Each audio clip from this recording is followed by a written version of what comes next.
Okay, so this is a Stellar Wars. Get another System 4, but this is actually on a System 6 MPU. But anyways, so we went ahead and just eliminated the 3 ROM and just combined it to one IC14 here. So the flipper ROMs had already been resocketed. Somebody had did prior work on this board, so I went ahead and left those. Those were all working. NVRAM was already installed here.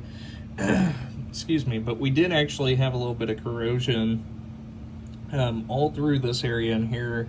So I removed both of the dip switches. This one here had quite a bit of corrosion underneath it, so I just went ahead and replaced. And then also I removed both of these sockets so I can clean up underneath them as well, which there's quite a bit of corrosion underneath both of those. And then I installed the correct size socket as well. And then also all the way up to the 74154. Went ahead and pulled that, checked for corrosion. We had just a tiny bit. So we had to replace all of the 470 picofarads, all of the 1N4148s.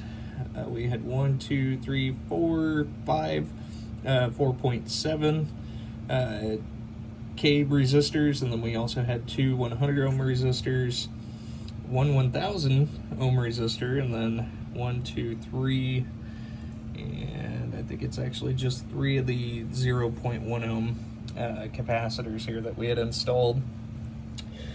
As far as the rest of the board, we went ahead and replaced all of the 0.156 headers here on the board, and we also replaced all of the 0.156 headers here throughout the driver board. Replaced both the filter capacitor here, which is 100 UF 16 volt, both the MPU and the driver board. Driver board, we had solenoid 14 that was not firing, which ended up being a bad TIP 102. Went ahead and replaced that, and I also swapped out the pre-driver as well since it's so cheap on those parts. Might as well. So the initial issue that we were having was actually issues with the switch matrix. Could not start a game, couldn't do anything. It was reading switches that aren't actually in the Stellar Wars switch matrix, which ended up being a bad PIA here. One of the legs was actually broken off there completely, so we got that swapped out. I noticed here that we have an AMI PIA here on the board as well. This was hard soldered to the board, so I went ahead and pulled that, put that into a socket so it's easier, for when that does crap out there. Installed a blinking LED. Went ahead and swapped both the male and female 40-pin interconnect here. And I think that covers everything here. All right, we'll go ahead and get it booted up. So as you can see, we've got high score to date, and then last game played, which is none. Got the lamp matrix dancing here. And the only coil that's locked on is a coin lockout. Looks like we've got a flasher that's going on and off there. And we'll go ahead and get this thing in a test. And it'll cycle through all digits there, so 0 through 9. And we'll move into the lamps, which will show all lamps working there. And into the solenoids. What did I just do?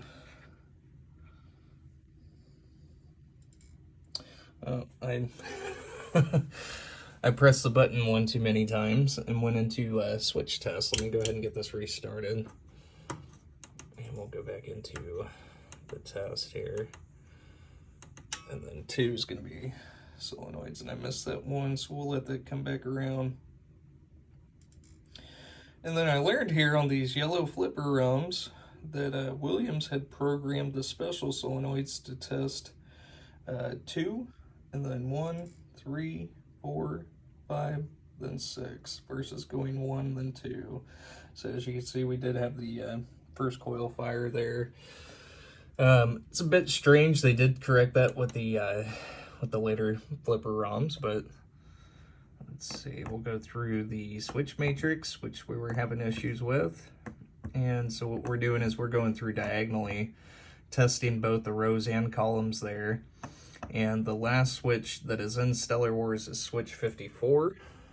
And I believe we've got this thing set up on free play. Let me double check. Which is going to be adjustment 18, and we do not. So we'll go ahead and set that to 0, 0 here. And what that'll do is it'll allow you to start the game without actually having to credit up anything. So, and I will go ahead and demonstrate that here for you. So I've got my little makeshift switch tester here that I made up. So what I'm going to do is actually press the start button, and you will see that we are now ball 1, 0 points on the score display, and I'll just press a couple of switches, randomly score some points there. So as you can see, the game is 100% good to go once again, or I'm sorry, the boards. But thank you so much for sending it. I appreciate it.